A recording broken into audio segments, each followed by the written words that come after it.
ಜ್ಞಾನಪೂರ್ಣ ಜಗಜ್ಯೋತಿ ನಿರ್ಮಲವಾದ ಮನವೇ ಕರ್ಪೂರದಾರತಿ. ಜ್ಞಾನಪೂರ್ಣ ಜಗಜ್ಯೋತಿ ನಿರ್ಮಲವಾದ ಮನವೇ ಕರ್ಪೂರದಾರತಿ.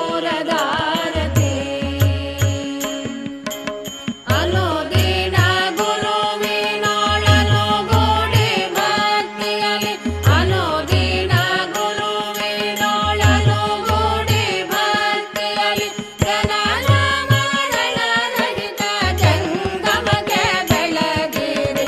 ಜ್ಞಾನಪೂರ್ಣ ಜಗಜ್ಯೋತಿ ನಿರ್ಮಲವಾದ ಮನವೇ ಕರ್ಪೂರದಾರತಿ.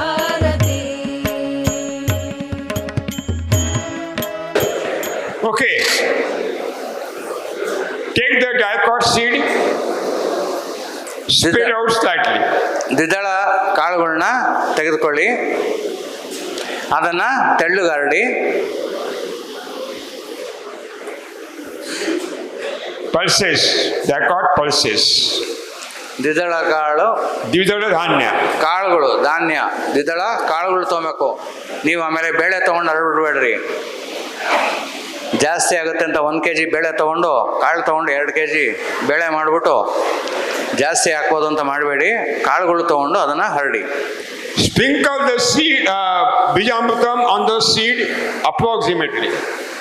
ಬೀಜಾಮೃತ ಅದರ ಮೇಲೆ ಸಿಂಪರಣೆ ಮಾಡಿ.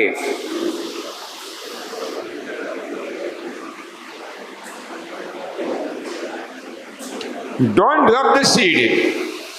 ಇದನ್ನ ನೀವು ಏಕದಳ ಥರ ತೊಗೊಂಡು ಕೈಯಲ್ಲಿ ಉಜ್ಬಿಡ್ಬೇಡಿ, Otherwise, it will be removed. ನೀವು ಅದೇನಾದ್ರು ಮಾಡಿದ್ರಿ ಅಂದರೆ ಕಾಳೇನಾಗುತ್ತೆ, ಕಾಂಗ್ರೆಸ್ ಬೀಜ ಆಗ್ತದೆ. छिलका निकल जाएगा, germination नहीं होगा. Don't rub the seed. ಮೇಲೆ ಇರುವಂಥ ತೋಳು ಅಥವಾ ಮೇಲಿರುವಂಥ ಇದು ಏನಾಗುತ್ತೆ, ಕಳ್ಚ್ಕೊಂಡು ಬರುತ್ತೆ. Spread out the fingers of the both hand. ಕೈಗಳನ್ನ ಈ ರೀತಿ ಹರಡಿ, Spread it, all the fingers. ಎಲ್ಲ 10.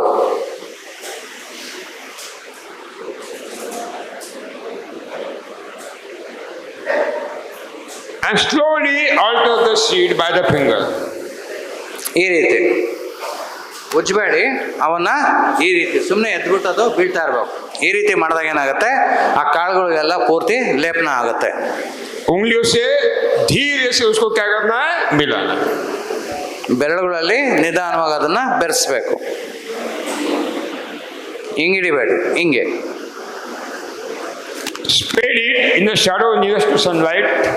ಅದನ್ನ ನೆರಳಲ್ಲಿ, ಸೂರ್ಯನ ಬೆಳಕಿರೋ ಹತ್ರ, ಸೂರ್ಯನ ಬೆಳಕಿಗಲ್ಲ, ಸೂರ್ಯನ ಬೆಳಕಿರೋ ಹತ್ರ ನೆರಳಲ್ಲಿ ಅದನ್ನ ಹರಡಿ. Alter by the both hand.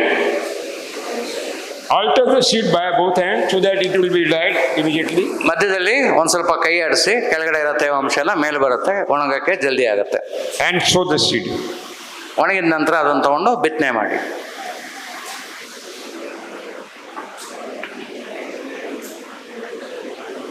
Now मूंगफली, groundnut.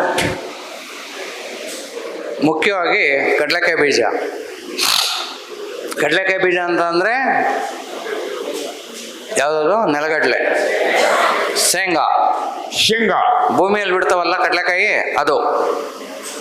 ಯಾಕೆಂದರೆ ಸ್ವಲ್ಪ ಹೊರಗಡೆ ಕಡಲೆಕಾಳನ್ನ ಕಡಲೆ ಅಂತಾರೆ, ನಮ್ಮ ಕಡಲೆಕಾಯಿ ಅಂದ್ಬಿಡ್ತಾರೆ, ಗೊಂದಲ ಆಗುತ್ತೆ ಅದಕ್ಕೆ. Groundnut seed is having very thin layer of the rind. ಈ ಕಡಲೆಕಾಯಿ ಬೀಜದ ಸಿಪ್ಪೆ ತುಂಬ ತೆಳುವಾಗಿರುತ್ತೆ. It will be removed immediately. ಹಾಕಿದ್ರೆ ಸಾಕು, ಮೊದಲೇ ಅದು ಬಾಯಿ ಬಿಡ್ತದೆ. Don't use bijamrita. ಅದಕ್ಕೆ ಬೀಜಾಮೃತವನ್ನು ಉಪಯೋಗಿಸ್ಬೇಡಿ.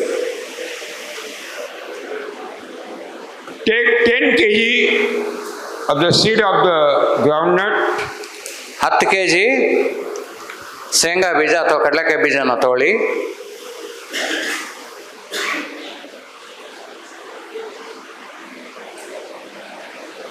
Add 1 kg ghana jivamrita in that 10 kg groundnut seed. ಅದಕ್ಕೆ 1 kg ಘನಜೀವಾಮೃತ ಪುಡಿ ಮಾಡಿರುವಂಥ, ಸಣ್ಣಗೆ ಪುಡಿ ಮಾಡಿರೋಂಥ, ಚೂರ್ಣ ಮಾಡಿರುವಂಥ ಘನಜೀವಾಮೃತನ ತಗೊಂಡು ಅದಕ್ಕೆ ಬೆರೆಸಿ.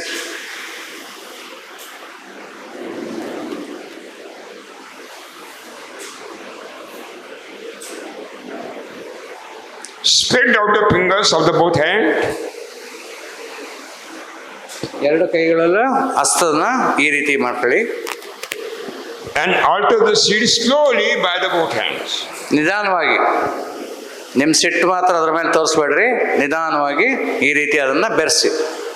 And sow the seed. ಅದನ್ನು ತಗೊಂಡು ನೀವು ಬಿತ್ತನೆ ಮಾಡ್ಬೋದು. Okay. ಹಿಂಗೆ ಹಾಕೊಂಡು ಹೋಗೋದು ಮಾಡೋದು, ಬಿತ್ತನೆ ಮಾಡಿ.